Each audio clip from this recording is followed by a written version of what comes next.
안녕하십니까. K부동산 놀드입니다. 벌써 2020년도도 저물고 있습니다. 그동안 2020년도에도 1년 동안 우리나라의 아파트 가격은 굉장히 혼돈의 시장 장세를 유지를 해왔습니다. 참으로 굉장히 가파른 상승을 보여준 한 해였다고 볼 수 있겠습니다. 가격은 계속 오르는 시장이었죠. 처음에는 서울에서 시작해서 점점 더 수도권으로 확산이 되고, 수도권에서 지방광역시까지 급격하게 가격이 오르는 그러한 한 해였다고 볼 수 있겠습니다. 오늘은 2021년도 부동산 시장 전망, 특히 아파트 가격 전망을 해보고자 하는데요. 어려운 수치나 이론적인 그러한 부분보다는 우리가 실질적으로 보고 느끼는 내용을 중심으로 분석을 해보고자 합니다. 먼저 부동산 가격을 결정하는 요인을 살펴보도록 하겠습니다. 부동산 가격을 결정하는 요인은 크게 세 가지로 나누어 볼 수 있는데요. 첫 번째는 부동산 정책이라고 볼 수 있겠습니다. 정부에서 부동산 정책을 어떤 정책을 쓰느냐에 따라서 가격이 영향을 받게 됩니다. 두 번째로는 부동산 수요 공급이라고 볼 수 있겠는데요. 역시 공급 물량이 많아지면 가격이 떨어지고 수요가 많아지면 가격이 오르는 것으로 볼 수 있겠습니다. 그리고 또한 부동산은 심리라고 합니다. 그래서 시장 참여자들의 매매 심리가 어떻게 작용하느냐에 따라서 부동산 가격이 결정되게 됩니다. 그래서 이러한 부동산 가격 결정 요인은 크게 부동산 정책, 부동산 수요 공급, 시장 참여자 매매 심리 이렇게 나누어지는데요. 주요 언론사에서 내년도 아파트 가격 전망을 어떻게 보고 있는지 살펴보겠습니다. SBS 뉴스입니다. 내년도 아파트 매매 전세 불안하다. 올해 아파트 매매 전세 시장이 모두 강세를 보인 가운데 내년에도 저금리 환경과 입주 물량 감소 등으로 불안한 모습이 이어질 전망이다. 이렇게 보도가 되고 있습니다. 다음으로는 헤럴드 경제 보도자료 보겠습니다. 2021년 전국 집값 전세값 더 오른다. 그렇게 전망을 하고 있습니다. 내년에도 집값이 오를 것이라는 전망이 잇따르고 있다. 전세값도 상승이 예상된다. 이렇게 주요 언론사에서는 집값과 전세값이 모두 상승하는 것으로 그렇게 전망을 하고 있습니다. 다음으로 2021년도 부동산 가격에 영향을 줄 수 있는 요인들이 어떤 것이 있는지 살펴보도록 하겠습니다.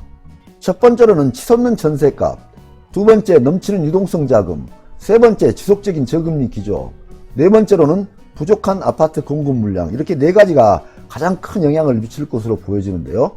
치솟는 전세값은 매매 가격이 내려가는 것을 강력히 저지를 하게 됩니다. 전세값이 오르면 매매 가격도 자연적으로 올라가는 것이 일반적인 현상입니다. 다음으로 넘치는 유동성 자금인데요. 현재는 유동성 자금이 시중에 3,000조가 넘게 대기 수요가 있다고 합니다. 그러한 유동성 자금으로 인해서 통화량이 증가하게 되고 주택 가격 지수 역시 상승할 것으로 보여집니다. 세 번째로는 지속적인 저금리 기조가 유지된다는 것인데요. 미 연준에서 제로금리를 계속 유지를 하고 있고 앞으로도 5년 동안 제로금리를 유지할 계획이다. 그렇게 발표를 한 적이 있습니다. 그리고 우리나라 한국은행도 기준금리, 저금리가 계속 유지될 것으로 예상이 되고 있습니다. 그리고 역시 부족한 아파트 공급 물량인데요. 특히 수도권 그리고 서울 지역에서 재건축, 재개발이 계속 소극적으로 진행이 되고 있기 때문에 향후에도 아파트 공급 물량은 굉장히 부족할 것으로 그렇게 예상이 되고 있다는 그러한 의견들이 많이 있습니다. 연합뉴스를 보게 되면 내년도 아파트 매매 전세 불안 이러한 내용이 나와 있고 저금리 입주 물량 감소 영향이다 이렇게 나와 있습니다. 전국적으로 보면 내년 전국 아파트 입주 물량이 16% 감소하는 것으로 나타나 있는데요. 서울 수도권은 입주 물량이 더 감소가 큰 것으로 나타나고 있습니다. 다음으로는 2021년도 아파트 가격 변동 추이를 살펴보도록 하겠습니다. 상반기에는 약간의 하락이나 보합세를 유지할 것으로 예상이 되고 있습니다. 왜냐하면 매수자들이 이제는 관망세로 접어들 수도 있고 2021년도 6월 1일 시행하는 양도세 중과 적용 때문입니다. 2021년도 6월 1일부터 단기 매매에 대한 양도세가 70% 이상으로 중과가 되게 되고, 또한 조정지역에서 다주택자들에게는 2주택자에 대해서는 10%에서 20%로, 3주택 이상에 대해서는 20%에서 30%로 중과세가 인상 적용하게 됩니다. 이러한 적용 때문에 매도 물량이 계속 늘어나게 되고, 그러한 매도 물량이 누적됨으로써 약간의 하락이나 보합세를 유지할 가능성이 많다, 그렇게 보여지고요. 하반기 때는 이러한 관망세가 어느 정도 정리가 될 것으로 보여집니다. 그래서 그러한 관망세가 정리되고 나면 상승적으로 전환할 가능성이 많다, 그렇게 보여집니다. 관망 중인 유동성 자금이 다시 부동산으로 유입될 가능성이 많다 하는 그런 이야기입니다. 참고 자료로 한국 아파트 가격 급락했던 사례를 살펴보게 되면 세 가지로 나눠볼 수 있는데요. 첫 번째는 일기 신도시 및 광역시 등의 500만 가구 공급 당시에 가격이 하락했던 사례가 있습니다. 그리고 두 번째로는 IMF 외환위기 당시에 하락을 하였고요. 세 번째로는 2008년도 금융위기 당시에 하락을 하였는데, 이러한 급락 장세는 우리나라에 지속적으로 나타나는 게 아니고 특별한 경우에 나타났다는 것을 살펴볼 수 있습니다. 결론적으로 대규모 주택 공급이 일어나거나 국가 전체의 위기 상황 시에만 급락 현상이 나타났다 하는 것을 알 수 있고, 평상시에는 약간의 조정 장세라든지 이런 건 나타났지만 이러한 급락 사태는 나타나지 않았다. 조정을 거치면서 지속적으로 상승을 유지해왔다 하는 것을 확인할 수 있습니다. 다음으로 2021년 아파트 가격 상승 요인이 어떤 것이 있고 하락 요인이 어떤 것이 있는지 살펴보면서 가격 전망을 해보도록 하겠습니다. 상승 요인을 크게 보면 공급 물량 감소, 전세 가격 상승, 저금리 기조 지속과 유동성 자금 증가, 3기 신도시 토지 보상금 지급, 그리고 마지막으로 보건위기 해소로 거시경제가 급상승할 가능성이 있다. 급상승으로 전환될 가능성이 있는데, 이러한 것들이 앞으로 내년에 상승 요인으로 작용할 수 있다 하는 것입니다. 공급 물량 감소를 보게 되면 서울 쪽에서는 22.7%가 감소되는 것으로 그렇게 예정이 되어 있고요. 특히 수도권 입주 물량, 전세 물량이 감소될 것으로 보여집니다. 그리고 전세 가격 상승이 계속 지속되고 있다는 것입니다. 현재 73주 연속 전세 가격이 상승 중에 있습니다. 그리고 다음으로 저금리 기조가 지속이 되고, 그로 인해서 유동성 자금이 증가된다는 점이고요. 네 번째로는 3기 신도시 토지 보상금이 2021년도부터 지급이 됩니다. 그런데 현재 예상되는 2021년도 토지 보상금이 약 48조 원에 육박할 것으로 예상이 되고 있는데요.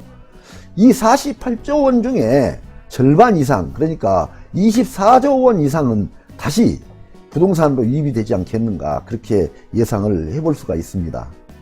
다음으로 보건위기로 거시경제 급상승 전환 가능성이 있다 하는 부분인데요. 현재 백신이 개발이 되고 다른 국가들에서 이미 백신 접종에 들어간 나라들이 있습니다. 이러한 나라들이 백신 접종을 계속 지속하면서 내년 상반기에 진입이 되게 되면, 내년 상반기에는 이러한 보건위기가 어느 정도 해소되면서 거시경제가, 지금까지 눌려있던 거시경제가 급팽창을 할 수가 있습니다.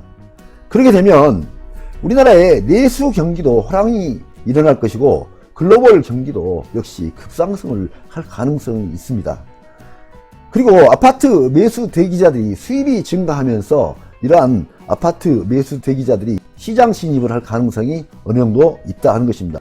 물론 이러한 것들은 시간이 더 연장되어서 계속 지속이 될 수도 있겠습니다만, 지금 현재 백신 접종이 이미 시작이 됐기 때문에 이러한 것들이 상반기에 어느 정도 해소되면 거시경제 급상승 전환 가능성이 어느 정도는 예측이 된다, 그렇게 볼 수 있겠습니다. 다음으로는 하락 요인을 살펴보겠습니다. 하락 요인을 살펴보게 되면 크게 네 가지로 볼 수 있는데요.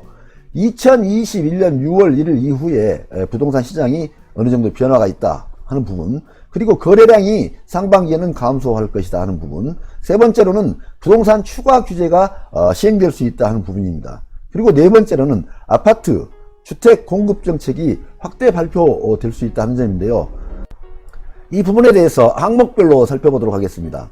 2021년도 6월 1일 이후에는 매물이 증가할 가능성이 많습니다. 물론 상반기에 국한된 내용이긴 하겠습니다만, 매물이 증가해서 매물 누적량이 쌓일 수가 있다 하는 부분입니다. 이것은 양도세 최고율이 72%로 인상이 되고요. 조정지역 다주택자 중과세율이 인상되는 부분입니다. 역시 2주택은 10%에서 20%로 3주택 이상은 20%에서 30%로 중과세율이 인상될 가능성이 많습니다. 이거 역시 마찬가지로 상반기에는 매물이 많이 나오는 그러한 요인이 될 수 있겠습니다. 다음으로 두 번째로는 거래량이 감소하겠습니다. 역시 상반기에는 일시적인 매도 물량 증가로 매수자들이 관망소로 돌아서고 매물 누적량이 증가함으로써 거래량이 감소할 가능성이 있습니다. 세 번째로는 정부의 부동산 추가 규제 정책이 시행될 수 있겠습니다.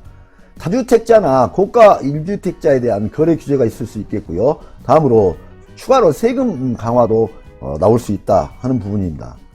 네 번째를 보게 되면 아파트 주택 공급 정책이 확대 발표될 가능성이 있습니다. 역시 서울과 수도권에 관련된 내용인데 이 부분 역시 어떤 식으로 발표가 될지는 모르겠습니다. 만약에 현재의 상태를 유지하면서 현재의 상태에서 어떤 공급책만 발표가 된다면 그렇게 영향이 없겠습니다만은 다른 방향으로의 공급 정책이 나온다면 어느 정도는 영향이 있을 수도 있겠습니다. 그런데 전체적으로 2021년도 아파트 가격이 올라갈 것이냐 내려갈 것이냐 하는 부분을 살펴보게 되면 상승 요인이 강한지 하락 요인이 강한지를 살펴봐야 되는데요. 두 가지 요인을 비교해서 살펴보게 되면 현재는 상승 요인이 하락 요인보다 훨씬 더 강하게 작용이 될 수 있다. 그렇게 판단되어집니다. 그래서 전반적으로 내년 상반기에는 가격이 약간의 하락이나 보합세를 유지하다가 하반기 특히 6월 이후에는 다시 상승세로 전환될 가능성이 많다.